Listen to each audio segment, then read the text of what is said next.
Welcome to back my YouTube channel. आप सब कैसे हो? उम्मीद करती हूँ आप सब बहुत अच्छे होंगे। देखिए, विंटर सीजन जाता जा रहा है तो बहुत सारी समस्याएं भी हमारे घर में आती है, जिनका समाधान हमें जरूर पता होना चाहिए। बहुत सारे काम के यूजफुल टिप आपको बताऊंगी जो आपकी लाइफ को आसान कर देंगे।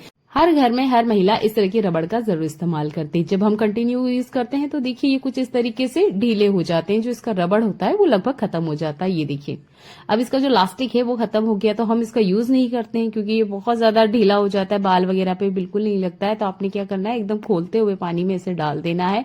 तब तक रहने दीजिएगा जब तक ये पानी रूम टेम्परेचर पे नहीं आ जाए। पानी में से आप देख सकते हो भाप निकल रही है, बिल्कुल खोलते हुए पानी में इसे आपने डाल देना है। इससे क्या होगा, जो रबड़ है ना ये अच्छे से श्रिंक हो जाएगा। रबड़ अपनी पहली साइज में आ जाएगा जैसा कि हम मार्केट से लेकर आते हैं। तो जब भी आपको ऐसा लगता है कि रबड़ खराब हो चुके हैं, किसी काम के नहीं है, तब आप बिल्कुल गर्म पानी की टिप का यूज करके देखिएगा। ये देखिए रबड़ ठीक हो चुके हैं। मेरे लिए तो बहुत फायदेमंद है। उम्मीद करती हूँ आपके लिए भी ये टिप बहुत ज्यादा फायदेमंद होगी। चलिए देखते हैं एक और कमाल का यूजफुल टिप। आप भी इस तरह की जार का इस्तेमाल करते होंगे कि आपको लगता है कि ये जार की जो धार होती है ये बहुत जल्दी गिर जाती है, या जो हम चटनी वगैरह या कुछ भी पीसते हैं वो ठीक से पीसता नहीं है। तो इसे कैसे हम ठीक करें, तो आप ले लीजिए ये चाय पत्ती। चाय बनने के बाद में जो हमारी चाय पत्ती बचती है ना, उसका इस्तेमाल किया है। इसमें थोड़ा सा अदरक है, कोई दिक्कत नहीं है, अगर है तो भी चलेगा। इसको शार्प करने के लिए ना हम यहाँ पर यूज करेंगे एल्यूमिनियम फॉइल पेपर का। चाय पत्ती का इस्तेमाल इसलिए किया है क्योंकि बहुत बार ना इसमें प्याज लहसुन की स्मेल रह जाती है। हम कितना ही क्लीन क्यों ना कर ले, पर जो स्मेल होती है वो जब हम कुछ मीठा पीसने की कोशिश करते हैं, कोई मीठी चटनी वगैरह या कुछ मीठा बनाने की कोशिश करते हैं, तो वो उन रेसिपी में भी जाती है। तो आप ना सबसे पहले यही टिप इस्तेमाल करें कि बची हुई चाय पत्ती एल्यूमिनियम फॉइल पेपर इसके अंदर डाल दीजिए, अच्छे से इसे चलाइएगा। आप देखोगे इसके अंदर की जितनी बैड स्मेल है वो तो रिमूव होती है चाय पत्ती की वजह से, पर ये जो एल्यूमिनियम फॉइल पेपर ये बहुत अच्छे से इसकी धार को लगा देता है। तो ये बहुत आसान तरीका है। अगर इसमें से कोई बैड स्मेल आ रही है या जो इसकी धार है वो गिर चुकी है, बिल्कुल भी ठीक से नहीं पीस रही है, बहुत बार हम इसमें गेहूं या चावल पीस लेते हैं जिसकी वजह से जो धार होती है वो गिर जाती है। तो आप ना यह टिप इस्तेमाल करें और अपनी जो ये मिक्सी का जार है इसकी धार को घर बैठे ठीक कर सकते हैं। अगर हम मार्केट वगैरह में दोगे तो देखिए वहां पैसा खर्च करना होता है, और ऐसा नहीं है कि जार हम दिन में एक बार इस्तेमाल करते हैं, लगभग 4 से 5 बार तो मेरे ही घर में इस्तेमाल होता है, जबकि हम 3 मेंबर ही है। अगर बड़ी फैमिली है तो और ज्यादा टाइम यूज होता होगा। इसकी धार तो गिरनी है और उसमें से बैड स्मेल भी आती ही रहती है। तो आप इस टिप को इस्तेमाल करें और अपने काम को आसान करें। चलिए देखते हैं एक और काम का यूजफुल टिप। अभी सर्दियों का मौसम जा रहा है और मटर अभी आपको बहुत सस्ते दाम पे मिल रही होगी। आप ये मेरे पास जितनी मटर देख रही हो ना, ये मात्र 10 रुपए की है। इस तरीके से अभी के सीजन में आप काफी सारी मटर को खरीद के रख लीजिएगा, और इसे लॉन्ग टाइम तक कैसे स्टोर करके रखना है या घर बैठे फ्रोजन मटर कैसे बनाए, बहुत आसान सा स्टेप बताऊंगी, कोई भी कर सकता है, बहुत आसान है। तो देखिए, आपने पहले मटर छील लेना है, इसके बाद में पानी गर्म करना है और उसमें डालना है 2 चम्मच के आसपास चीनी।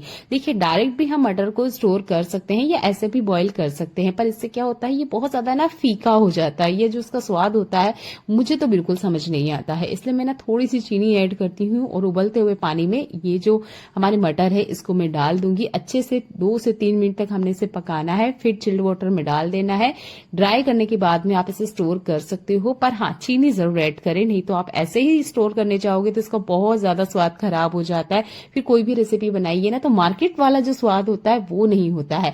बहुत बार यही शिकायत होती है कि जो हम घर पे बनाते हैं उसका स्वाद अलग है, या घर पे जो हम फ्रोजन मटर बनाते हैं उसका स्वाद क्यों अलग होता है और मार्केट वाले का अलग क्यों होता है, क्योंकि वो लोग चीनी ऐड करते हैं।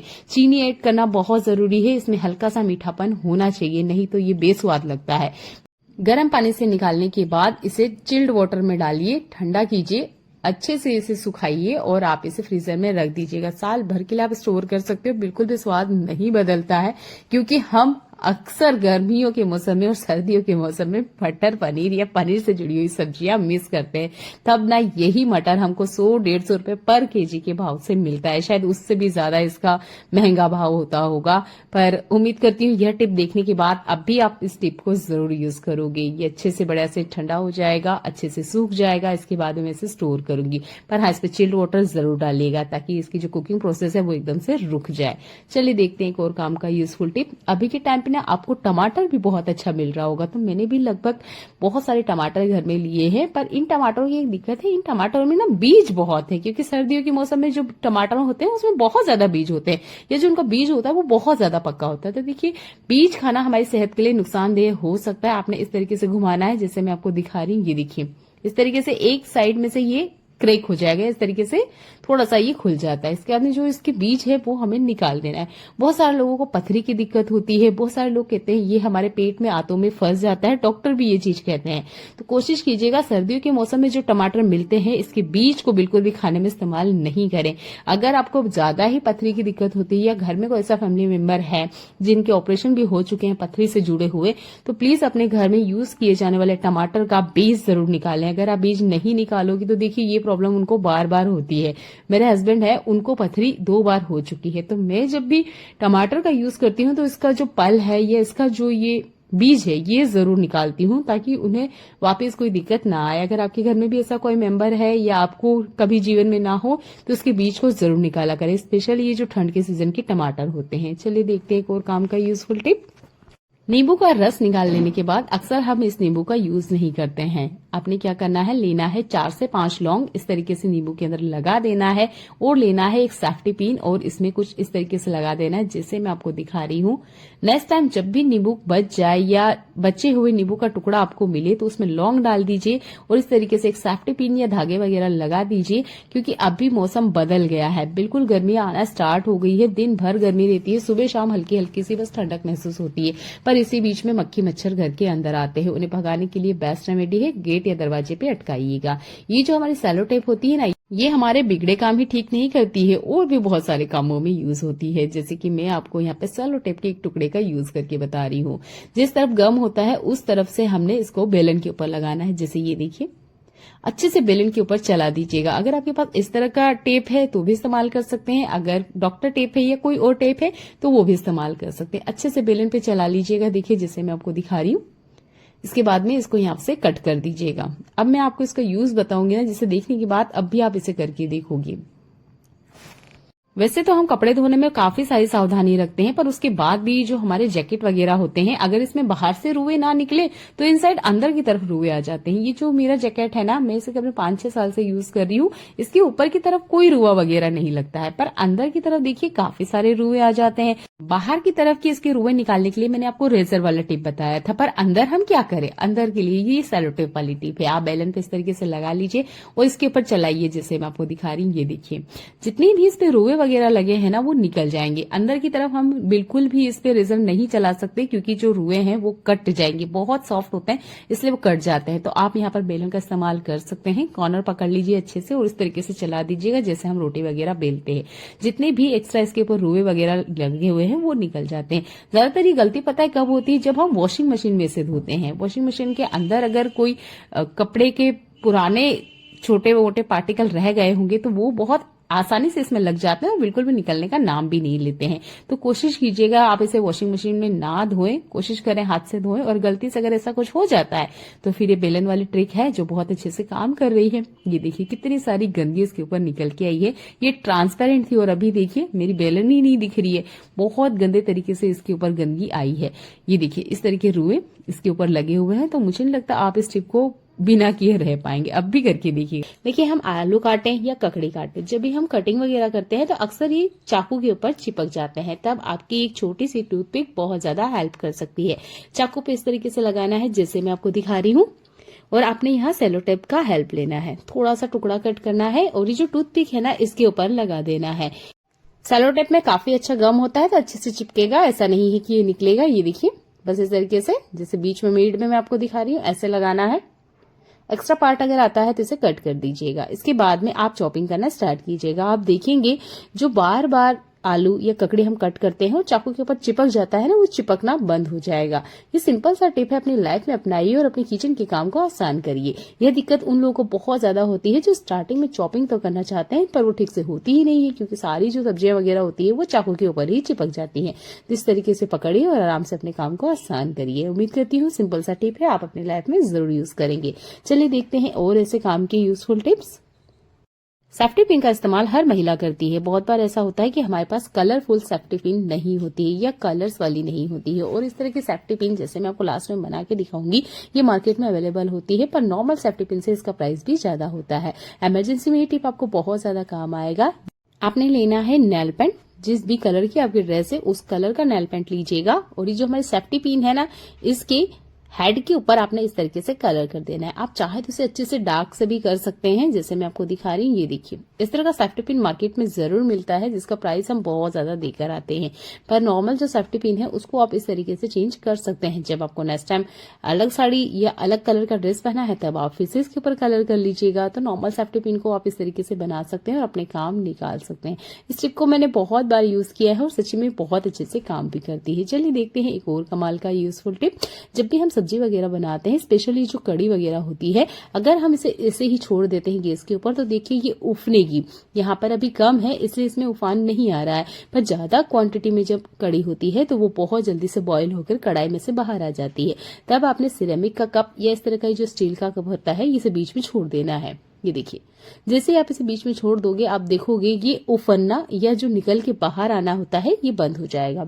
यह जो चुकंदर होता है ये हमारे ब्लड लेवल को तो बढ़ाता ही है, हमारा खून भी साफ करता है, पर इसके अलावा भी हम इसके बहुत सारे इस्तेमाल कर सकते हैं।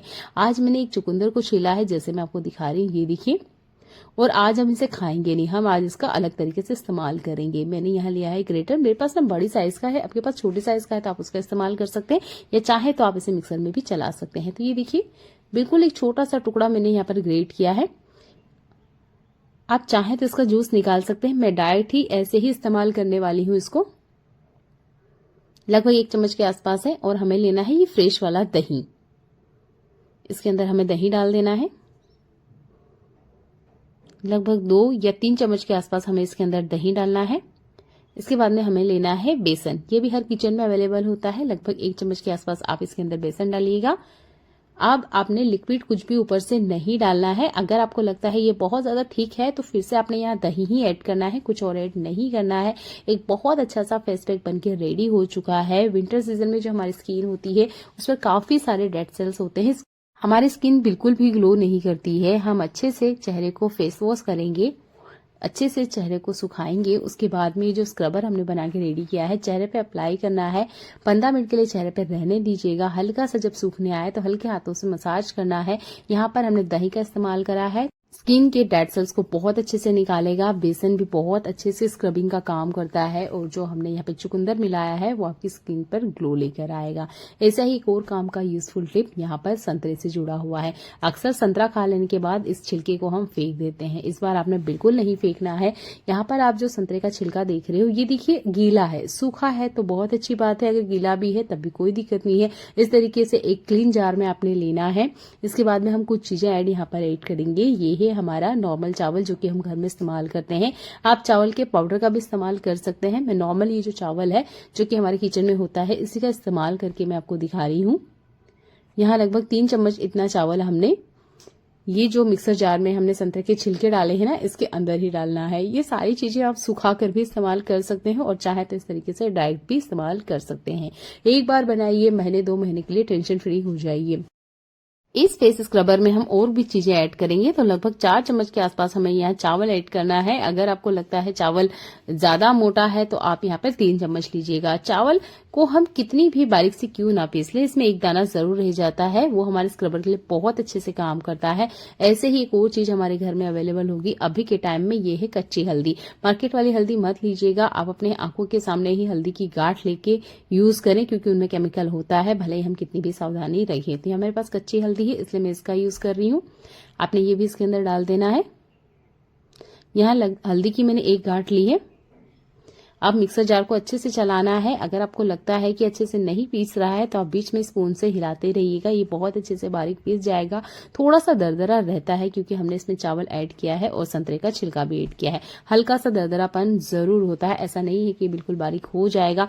देखिए जितनी भी चीजें मैंने यूज करी है वो सारी ही गीली थी, इसलिए आप इसे फ्रिज में रखिए। चाहे तो आप इसे फैन के नीचे सुखा सकते हैं, धूप में मत सुखाइएगा, फैन के नीचे ही आपने इसे सुखाना है। उसके बाद में पैक करके आप एयर टाइट कंटेनर में रख के इसे इस्तेमाल कर सकते हैं। ये भी गीला है इसलिए मैं इसको फ्रिज में रखने वाली हूँ। अब इसे हम कुछ और चीजें ऐड करेंगे जिससे ये फेस पैक बनके रेडी हो जाएगा। बहुत अच्छे से दरदरा है, बिल्कुल ऐसे ही हमें चाहिए।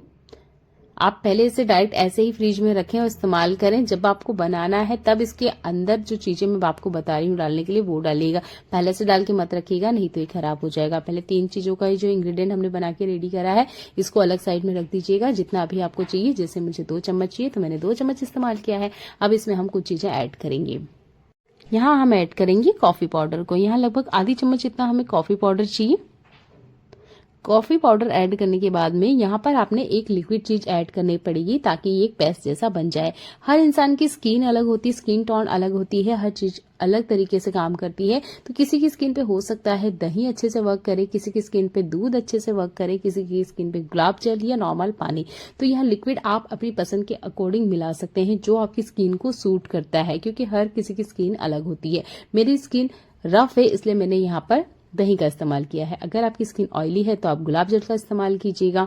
इस तरीके से जैसा आपका स्किन टाइप हो उसके अकॉर्डिंग आप यहाँ पे लिक्विड ऐड कीजिएगा। अगर कुछ भी अवेलेबल नहीं है तो आप पानी भी ऐड कर सकते हैं। अच्छे से एक फेस पैक बनके रेडी हो चुका है। स्क्रबिंग के लिए यहाँ पर हमने चावल और संतरे के छिलके का इस्तेमाल किया है।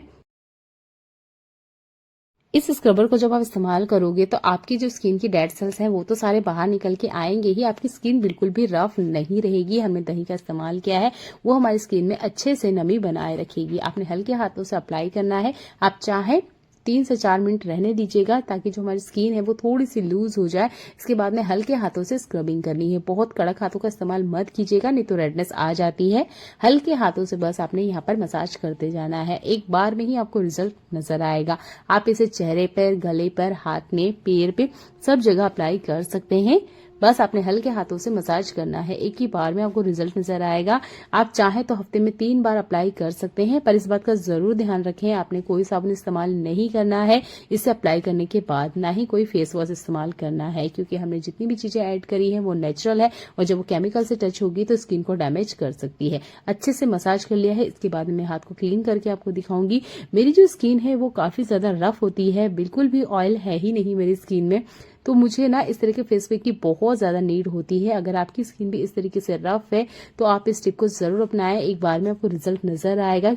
पार्लर में जाकर महंगे स्क्रबर लेने से अच्छा है कि घर बैठे आप कुछ ऐसी टिप अपनाएं जो आपके पैसों की भी बचत करे और आपके हाथ पैरों की रंगत को भी निखारे। देखिए हर घर में मिक्सर का इस्तेमाल होता है, मैं भी करती हूँ। बहुत सारे मिक्सर में ना साइड में जगह होती है कि इसे क्लीन करें और जो लिक्विड है या जो भी गंदगी निकलती है वो साइड में बह के निकल जाए, पर कुछ मिक्सर में ये सुविधा उपलब्ध नहीं होती है, जैसे कि जो मेरा मिक्सर है। अब इनसाइड अंदर की तरफ ये काफी ज्यादा गंदा है। ऐसा स्पेशल कोई टूल भी नहीं होता है कि इसे हम क्लीन करें। मार्केट में तो आपको हर चीज मिल जाएगी, पर अगर आप पैसा खर्च नहीं करना चाहते और घर बैठे कुछ जुगाड़ ढूंढ रहे हो तो ये कॉटन सबसे बेस्ट है। कैसे? आपके घर में फर्स्ट एड बॉक्स जरूर होगा, उसके अंदर आपको ये कॉटन मिल जाएगा। नहीं तो मंदिर में भी दिया बाती करने के लिए कॉटन का इस्तेमाल किया जाता है।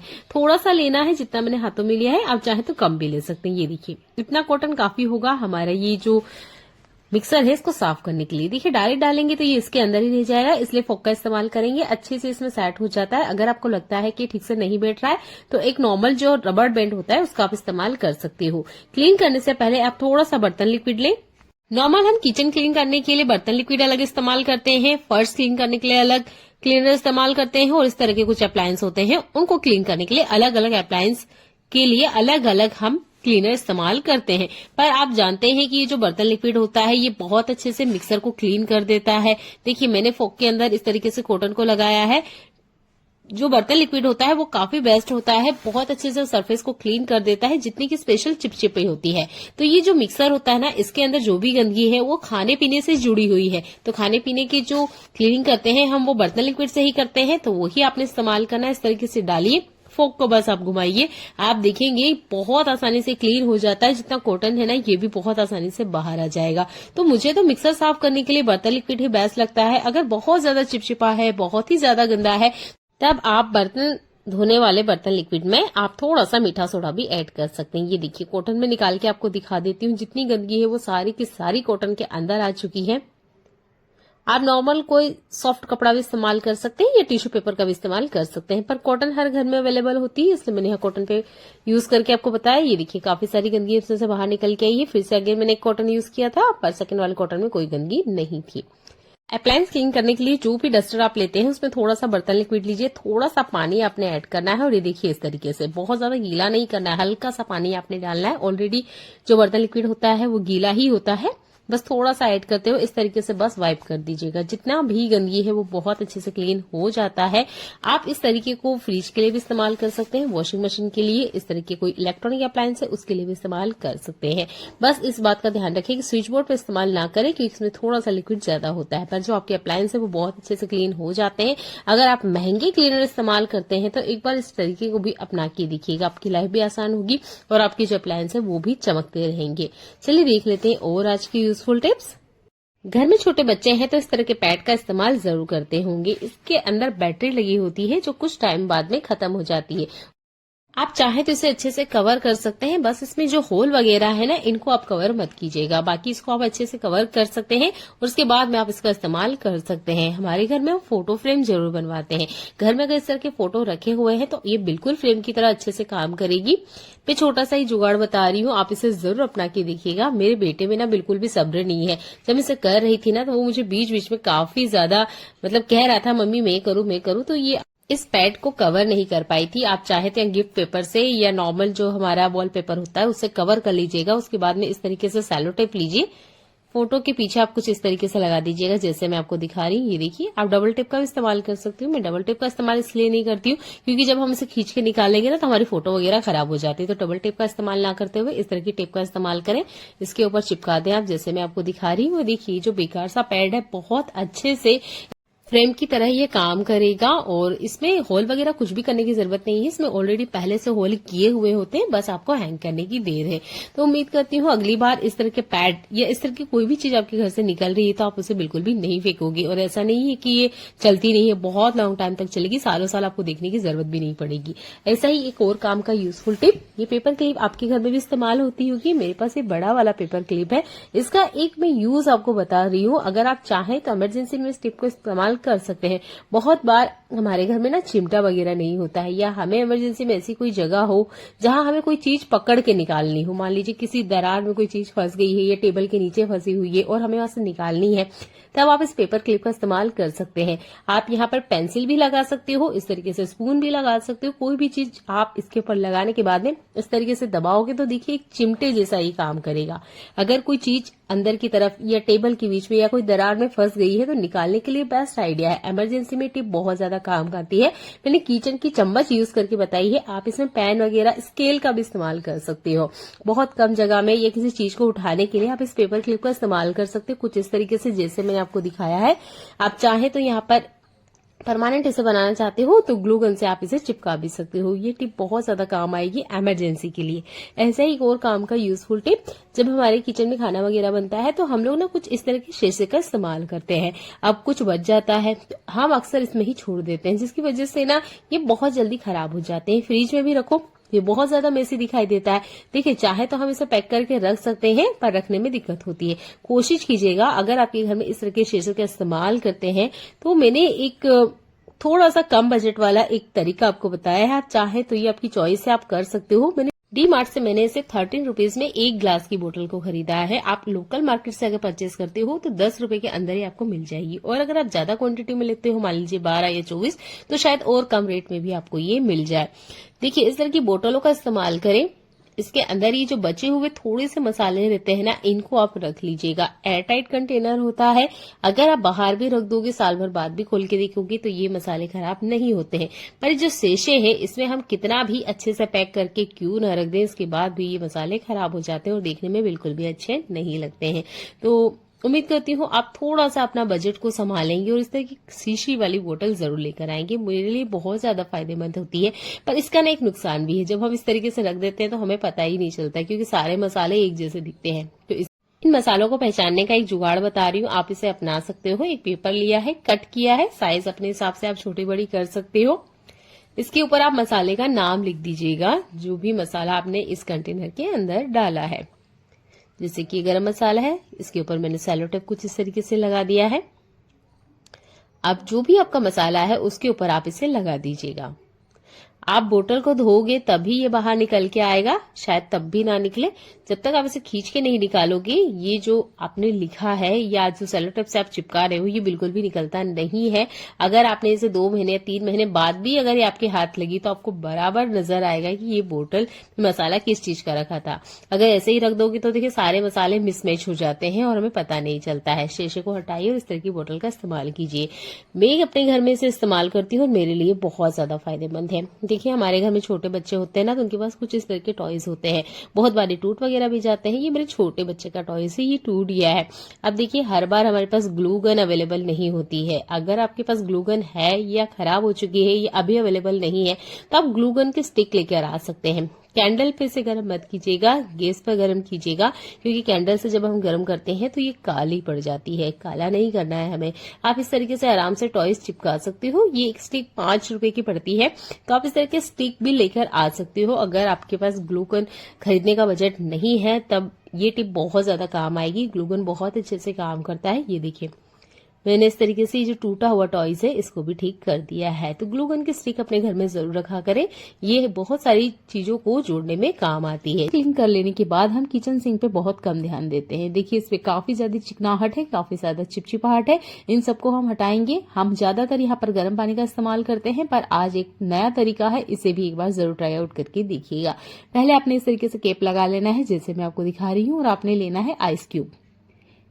आइस क्यूब आज यहाँ पर सफाई का काम करेगा। कैसे? ये जो स्टील होती है ना, इस पर काफी ज्यादा गंदगी जमा होती है, काफी ज्यादा चिकनाहट होती है, चिपचिपापन होता है। तो आज हम आइस क्यूब की मदद से इसे क्लीन करने वाले हैं। किचन का जो सिंक होता है, इसके ड्रेन एरिया या जो इसका पाइप होता है, वहां पर भी काफी सारी गंदगी जमा होती है। उसे निकालने के लिए हम मीठे सोडे का यूज करेंगे। वैसे मीठा सोडा सिंक के पाइप में जितनी भी गंदगी है उसको अच्छे से बाहर निकाल देगा, तो आप मीठा सोडे का जरूर इस्तेमाल करें। इसके बाद में जो नॉर्मल हमारा बर्तन लिक्विड है, ये हमें थोड़ा सा लेना है। सिंक का साइज थोड़ा सा बड़ा है, इसलिए मैंने थोड़ा सा ज्यादा ही लिया है यहाँ पर। और एक अच्छी खुशबू के लिए आप यहाँ पर डेटोल का इस्तेमाल करें। आप या कोई और सैनिटाइजर या कुछ और फ्रेग्रेंस वाली चीजें इस्तेमाल करना चाहते हैं तो वो आप यूज कर सकते हो। डेटोल बेस्ट होता है, इसलिए मैं इसका इस्तेमाल कर रही हूँ। यहाँ पर मैंने एक शीशे शैम्पू का भी लिया है, क्योंकि जो मेरा सिंक है ना, मैंने 5-6 दिन से क्लीन नहीं किया है, तो उस पर काफी ज्यादा चिकनाहट थी, जिसे निकालने के लिए मुझे यहाँ पर शैम्पू भी ऐड करना पड़ा है। शैम्पू और डेटोल दोनों में से जो अवेलेबल है उस चीज का इस्तेमाल कीजिएगा। मैंने लूफा लिया है क्योंकि मुझे बिना स्क्रबिंग के आपको करके दिखाना है, यानी कि यहाँ पर आपको कोई स्टील स्क्रबर नहीं लगने वाला है। तो मैंने सिर्फ नॉर्मल जो लूफा होता है यही लिया है। मैंने ये कोई ऑनलाइन परचेस नहीं किया है। मेरे घर में काफी सारी गिलकी के पौधे में लगाती हूँ बारिश के मौसम में, तो काफी सारे हम विंटर सीजन में इस तरीके से लूफा निकाल लेते हैं पेड़ के ऊपर से। तो ये घर का ही लूफा है। इसी का मैं यूज किचन में बर्तन साफ करने के लिए भी करती हूँ और वॉशरूम में भी यूज करती हूँ। इससे बहुत अच्छे से स्क्रबिंग हो जाती है। अब आपने क्या करना है, हल्के हाथों से बस आप यहाँ पर इसे मलते जाएंगे। आप देखेंगे कितनी भी चिकनाहट हो, कितनी भी गंदगी हो, या इस पे जंग ही क्यों ना लगी हो, सब कुछ अच्छे से क्लीन हो जाएगा। बर्फ यहाँ पर बहुत अच्छे से काम करती है। टैप को भी आपने अच्छे से क्लीन करना है। अगर साइड में टाइल्स वगैरह गंदी है तो वो भी आप अच्छे से क्लीन कर सकते हैं। ये देखिए मैं कर रही थी और मैंने देखा कि इसमें जितनी चिकनाहट थी वो हाथों हाथी क्लीन हो गई थी। और बहुत बार क्या होता है, हमारे यहाँ ना खारा पानी आता है, यानी नमक वाला पानी होता है, जिसकी वजह से ये जो स्टील वाला सिंक एरिया होता है, स्पेशल इस पे बहुत जिद्दी दाग होते हैं। मेरे यहाँ तो बहुत ज्यादा जिद्दी दाग हो जाते हैं। उन्हें हटाने के लिए स्पेशल मैंने आपको ये सॉल्यूशन बना के बताया है, इसे यूज कीजिएगा। अच्छे से आप स्क्रबिंग कर लें। इसके बाद में आप चाहे तो ऊपर से गर्म पानी ऐड कर सकते हैं, नहीं करना चाहते तो कोई बात नहीं है। यहाँ पर नॉर्मल टैप को भी आप ऑन कर दीजिएगा, उससे आपने अच्छे से इसको क्लीन कर लेना है। बहुत अच्छे से बढ़िया से क्लीन हो गया था। गर्म पानी का ना यूज करते हुए एक बार आप बर्फ को भी इस्तेमाल करके देखिएगा। बर्फ से भी बहुत अच्छे से ये जो किचन सिंक है क्लीन हो जाता है। मैंने अच्छे से इसको क्लीन कर लिया है। इसके बाद मैं आपको दिखा देती हूँ। नॉर्मल में अपना किचन सिंक नहीं दिखाती हूँ क्योंकि काफी ज्यादा इस पे गंदगी होती है, चिपचिपाहट होती है। बस साफ करने के बाद मैं आपको दिखा सकती हूँ। बिल्कुल मैंने इसे टच करके देखा, जैसे हमारी प्लेट वगैरह होती है ना, उतना ज्यादा ये क्लीन था।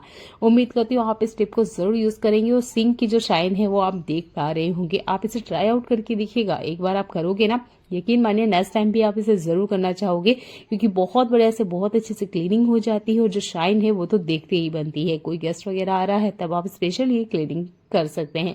आप स्टील के बर्तनों पे भी इस टिप को अप्लाई कर सकते हैं। देखिए बहुत अच्छे से बढ़िया से शाइन है। चलिए देखते हैं ऐसे ही और काम की यूजफुल टिप। मैंने थोड़ा सा यहाँ टूथपेस्ट लिया है जो नॉर्मल हम यूज करते हैं, एक बाउल लिया है, एक बार में जितना टूथपेस्ट होता है उतना मैंने लिया है, और थोड़ा सा हम यहाँ पर कॉक लेंगे या कोई सा भी कोल्ड ड्रिंक जो भी आपके घर में बचा हुआ हो। मेरे पास एक्स्ट्रा रखा हुआ था इसलिए मैंने इसका इस्तेमाल किया है। लगभग 2 ढक्कन इतना लेना है, टूथपेस्ट में अच्छे से मिलाना है। ये एक बेस्ट सॉल्यूशन है क्लीनिंग के लिए। अब आप सोच रहे होंगे क्या क्लीनिंग करेंगे। देखिए घर में छोटे बच्चे हैं या किसी वजह से गलती से टाइल्स पे या दीवार पे पेन चल गया है, ये देखिए मेरे घर में तो 2 शैतान बच्चे हैं, वो हमेशा ही दीवालों पे पेन चलाते हैं, टाइल्स पे चलाते हैं। जो भी कलर उनके हाथ लग जाए ना वो पूरी दीवारें काली पीली कर देते हैं, जिससे ये देखने में बिल्कुल भी अच्छी नहीं लगती है। मैं एक कपड़ा लेकर आपको वाइप करके दिखाती हूँ। यहाँ पे ये देखिए ये नहीं क्लीन हो रहा है क्योंकि पेन के दाग क्लीन नहीं होते हैं। अगर बच्चे ऐसा कुछ करते हैं टाइल्स वगैरह पे या दीवार वगैरह पे, तब आप ये सॉल्यूशन बनाइए। नॉर्मल जो टूथब्रश होता है ये लीजिए और बस हल्के से आप रब करते जाइए। आप देखेंगे ये पेन के जितने भी जिद्दे दाग हैं बहुत अच्छे से निकल जाते हैं। या स्केच कलर बच्चे चला देते हैं मिरर पे या ड्रेसिंग टेबल पे या वुडन सरफेस पे भी चला देते हैं, तब भी बहुत अच्छे से क्लीन करने के लिए काम करेगा।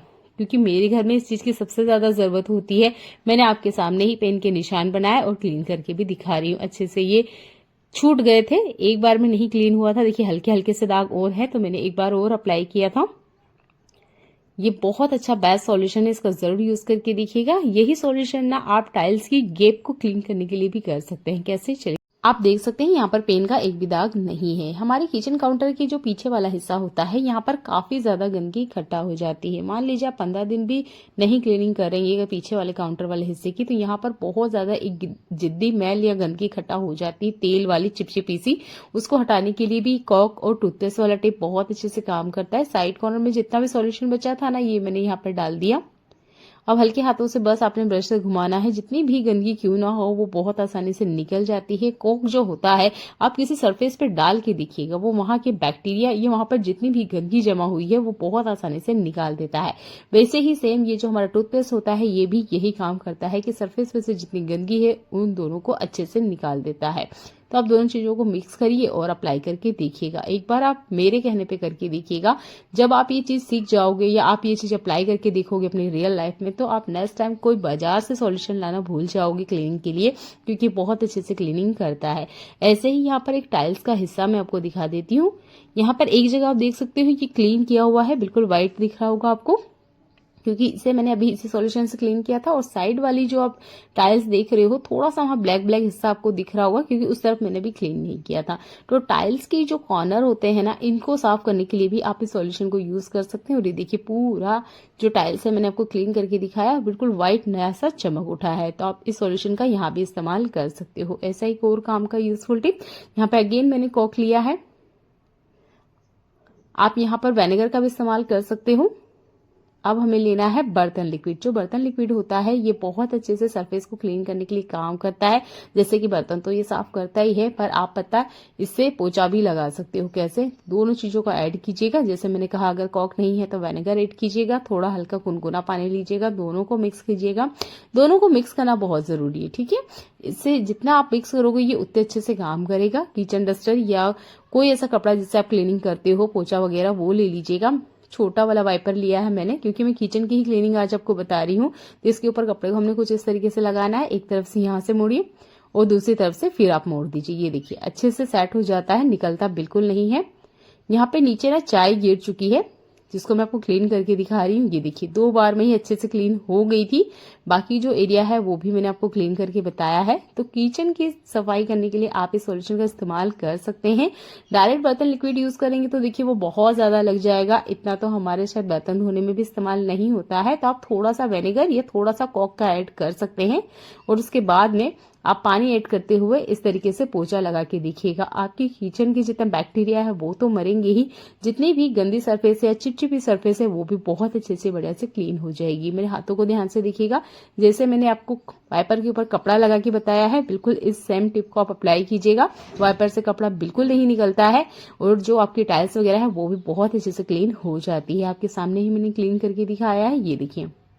किचन की सरफेस को और टाइल्स को क्लीन करना मैंने आपको बता दिया है, पर सिंक एरिया की जो नीचे वाला हिस्सा होता है इस पे हम बहुत कम ध्यान देते हैं। महीने में एक बार यहाँ की भी डीप क्लीनिंग आप करा करें। देखिए आज मैं करूंगी और मैं आपको दिखा भी रही हूँ। तो ये नॉर्मल जो सॉल्यूशन हमने भी बना के रेडी किया था उससे पहले मैं पोछा लगा के आपको दिखा रही हूँ। ये देखिए जितनी गंदगी है वो सारी अच्छे से बढ़िया से निकल के बाहर आ गई थी। पर यहाँ पर आप एक चीज अगर ध्यान से नोटिस करेंगे तो यहाँ पर देखिए काफी सारे आपको पीले पीले से निशान दिखाई दे रहे होंगे। ये साइड में जो आप टाइल्स देख रहे हैं वो ज्यादा व्हाइट है और नीचे सरफेस वाली जो टाइल्स है वो ज्यादा गंदी है। तो इसे साफ करने के लिए हम हार्पिक का यूज करेंगे। ये वही हार्पिक है जिसका हम टॉयलेट में इस्तेमाल करते हैं।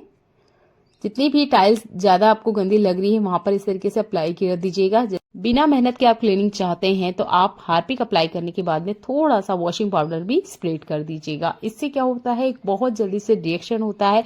सरफेस की जितनी गंदगी है वो बहुत अच्छे से छूट के बाहर आ जाती है। ना ही भी स्क्रबिंग आप करोगे ना तब भी ये जो सॉल्यूशन हमने इसके ऊपर डाला है जितनी गंदगी है वो आसानी से निकाल देता है। तो मेरे लिए तो ये बहुत बेस्ट टिप है। उम्मीद करती हूँ आपके लिए भी बहुत ज्यादा ये यूजफुल होगी। तो यहाँ पर मैंने नॉर्मल जो ब्रश है ये लिया है। ये स्पेशल किचन क्लीन करने के लिए इस्तेमाल करती हूँ मैं। ठीक है, छोटा सा है, मैंने अलग से इसे लिया था क्योंकि इस तरह के एरिया भी हमारे किचन में होते हैं जिन्हें क्लीन करने के लिए स्पेशल हमें इस तरह के टूल की जरूरत होती है। हल्के हल्के से ही मैंने ब्रश घुमाया और ये देखिए जितनी गंदगी थी वो निकल के बाहर आ गई थी। कुछ हिस्से ऐसे थे जो कि बिल्कुल क्लीन नहीं हो रहे थे। थोड़ी देर मैंने इसके लिए छोड़ दिया था इसे और उसके बाद में ये जो कपड़ा है बस इससे वाइप किया था। और ये देखिए आपको जब मैंने ये एरिया दिखाया था ना तो दीवार में जो टाइल्स लगी हुई है वो ज्यादा साफ दिख रही थी और नीचे जो सरफेस वाले टाइल्स है वो ज्यादा गंदी दिख रही थी। पर अभी दोनों का कलर सेम है, बिल्कुल कोई दाग धब्बा नहीं है। देखने के लिए आपको बहुत सारा धन्यवाद।